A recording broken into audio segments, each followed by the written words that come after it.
Hello everyone, it's Imran here. Welcome back to another video. So I'm going to react to another Tales from the Bottle video by the Quigs channel, and this one is called The Devil's Bible. This one was uploaded nearly a year ago on August 19th. And so yeah, once again, I did say I would react to more of these Tales from the Bottles videos because of how I really have enjoyed the other two I've reacted to so far. The last one I did react to was what was the Hands Across America one. If you're going to go and check my reaction to that one out, it'll be in the top right hand corner of your screen. And I really enjoyed this one. I mean, the Devil's Bible. I mean, I've never ever heard of the Devil's Bible ever before in my life. And apparently it's also known as the Codex Gigas. So I have no clue what the Devil's Bible is. I've never heard of it. And yeah, it's definitely going to be pretty interesting. Like I said, I did say I'd start reacting to more of these Tales from the Bottle episodes in my last reaction video to them. I'm also going to make sure I create a playlist that contains all my Tales from the Bottles reactions, so keep an eye out for that.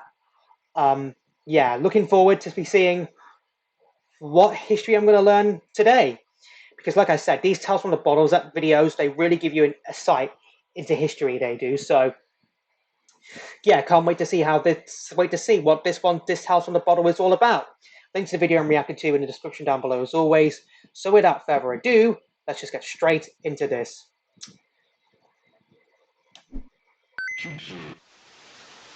The So Codex Gigas is an 800-year-old illuminated manuscript that's noteworthy for a few reasons. First of what do you all, mean? it is the largest surviving medieval manuscript in the world. This thing Really? is huge, monumentally large, but the book is also known as the Devil's Bible. This is due to Oh, both the content of the book and the stories that surround it. So what makes this book so evil? Who what is created it? this thing, and why?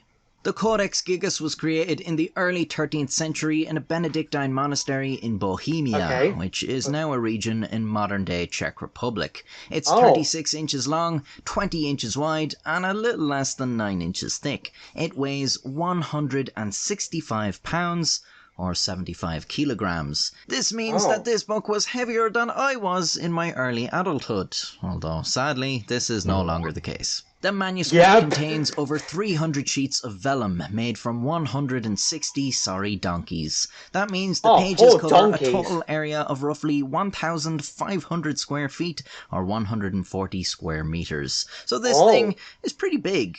But what's in Did some of your mouth right there, Quirks? I can't pronounce his name properly. Sorry if I'm pronouncing your name wrong. it? The Codex Gigas comprises a few different texts, actually. The entire Christian Bible, 2 works from Josephus, an encyclopedia Oh, by Saint Isidore of Seville, and the Chronicle of Bohemia by Bohemian monk Cosmas. There are a lot of smaller texts in there too. Alphabets from different languages, a calendar, magic formulae, medical practices. It seems the Codex Gigas was created as a sort of collection of human knowledge. So definitely why looks then like is it it. commonly called the Devil's Bible? Well, there's a full page dedicated to this big drawing of the devil himself. Be Jesus, look at him. It Oh seems my this God, that large looks so. illustration of the devil has always been what the That is book was so best known ugly. for, as the pages around where it appears in the manuscript are more worn and tanned than the rest of the codex. But having a Well, big page full of devil given the fact it's nearly been around since the 1300s, no wonder it's so dirty and nearly worn out.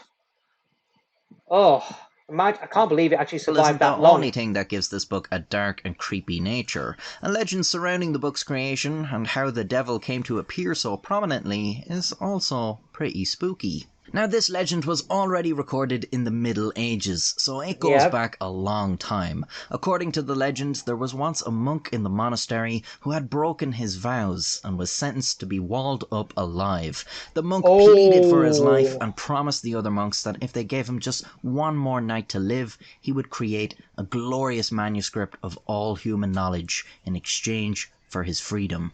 The other oh, monks agreed and allowed him the night to complete this task, expecting to wall him up the next day when he inevitably failed. The scribe got to work, adding pages to the okay. manuscript as fast as he could. But it was no use. No matter how fast he worked, his task was impossible. By midnight, he realized his efforts were futile. He made a prayer Oh, for help with the manuscript. But it wasn't to God he prayed, it was to the devil, In exchange for his soul, the scribe Oh. wanted the devil to help him finish the manuscript before the morning. The devil accepted the deal, finishing the massive manuscript He overnight actually and summoned the leaving a devil? mark of his handiwork. The result was the Oh my Codex Gigas, goodness. the Devil's Bible. That's The why it's monks accepted the called Codex in it. exchange for the scribe's life. His life was saved, but his soul was lost. So that tale definitely adds Yep. to the evil vibe of this book, but get this. Experts have tested the likelihood of this story and estimated that in order to create this book, a single person would have to write for over 20 years non-stop. But you want to know 20 what's even years more non-stop? crazy? Certain evidence indicates the Oh my manuscript goodness. was the work of a single person. In fact, handwriting analysis reveals that not only is the text throughout the Codex so similar that it suggests it was done by only one person, but it's so similar, it's like this person never changed through writing it. Like they never No. aged, or fell ill, or even just had a change of mood or temperament. It's almost as if they wrote the whole thing in a very short space of time. The Codex makes That reference was to a monk named that was clearly the devil's doing right there. Oh, that is going to be painful having to write for 20 years non-stop. I would not want to do that. Herman, who many believe could have actually been the scribe who wrote it. His name appears with the designation inclusus, which means shut in Herman. or recluse. This term denotes someone who lives in isolation in a cell for religious reasons. Sometimes these people would be walled away and even given a mass resembling a funeral. Was Herman a Oh. monk who locked himself away to dedicate his life to creating the Codex Gigas? Is this where the legend originates from? Unfortunately, we just don't know for sure who created the Codex or how. The monastery where the No. manuscript was created was destroyed in the 15th century during the Hussite Revolution. Thankfully, the manuscript survived this, as it seems it wasn't in the monastery at the time, instead being on loan. The manuscript moved around to a few different monasteries until 1594, when Rudolf II, Holy Roman Emperor, moved it to his personal collection in Prague. This was a Okay. shame, as this collection was taken as war spoils by the Swedish army at the end of the 30 Years' War in 1648. It Okay. remained in the Swedish Royal Library from 1649 to 2007, when it returned to Prague after 359 years That on is a loan. long In the year time. 1697, a fire broke out that 1649 to 2007, and that long of it being on loan. Wow. That is a long time. sadly destroyed much of the Swedish Royal Library. To save the precious Oh. Codex Gigas, someone chucked it out a window. Apparently, it landed on someone below and injured them. Sounds like they were lucky to Ooh. be alive. Look at this fucking thing. I'm sorry, maybe I'm underestimating the standard of medical practice in 1697, but I feel like if this thing landed on you, you'd be fucked up for life. Doctor, there's Yeah. someone here to see you with a swollen index finger. Ah, yes, big fingiitis. What is I've it? studied extensively on the subject. I suspect a ghost may have found its way under the nail and into the finger. Cut the nail and burn the clippings. From the same fire, heat a pint of the patient's blood and mix it with a healthy quantity of opium. While the patient Oh. ingests this, bash him about the head with a sackful of doorknobs. If he survives the night, he will be cured. Okay, alright. What? Well, there's another fella here who's been squished by a large book. I'm afraid this particular affliction is unfamiliar to me. I'm quite unsure what to do in this case. In an abundance of caution, You prepare need the to slow help him, for remover, crying out the loud. bone twister, and the grabby thing. I must consult the medical texts. Egads, the malady is spreading. So the Codex Gigas has had an Well, that was just interesting random right there. 800-year history. It should also be noted that there were originally more pages, but about a dozen were removed, and it's unknown who did this, or why, or what the pages contained, which just adds a little more spooky to the thing in my view. But Yeah. wait right there, because I believe I have recovered some of these pages, and am the first person to look upon them in 800 years. What? I am ready to share my discovery with the world. Behold, the words of old revealed. What is it? Unlike the rest of the Codex, these pages are not written in Latin, although the reason is unclear to me. Truly an astonishing find. I hope you appreciate it like I do. Thanks for watching. I'll see you next week.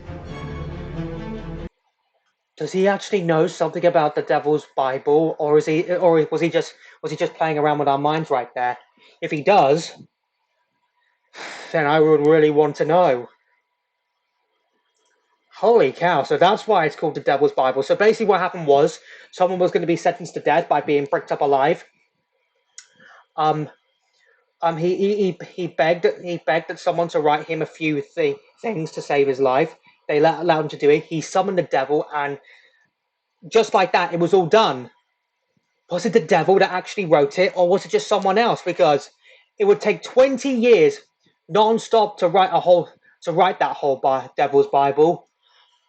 Oh, I would not want to do that. I would not want to do that at all.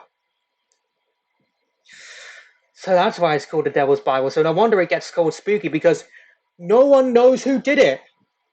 No one knows who wrote the Devil's Bible.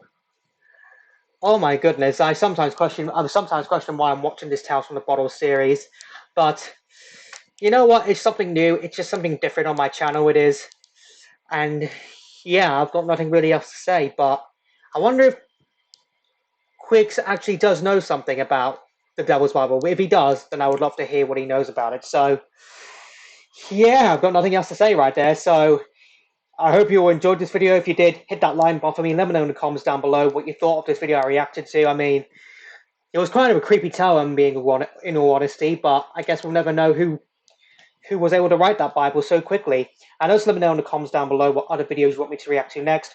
Follow me on Instagram, links will be in the description down below. Share this video, subscribe if you're new here, ring that bell to get notified for when I upload new videos or when I post, excuse me, on the community tab. And make sure you subscribe to my second channel, my F1 channel. Links to that will also be in the description down below.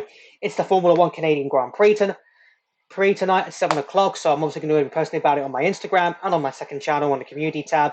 So make sure you go and follow me on Instagram, subscribe to my second channel. Links to both of them are in the description down below. And I'll see you all in the next one.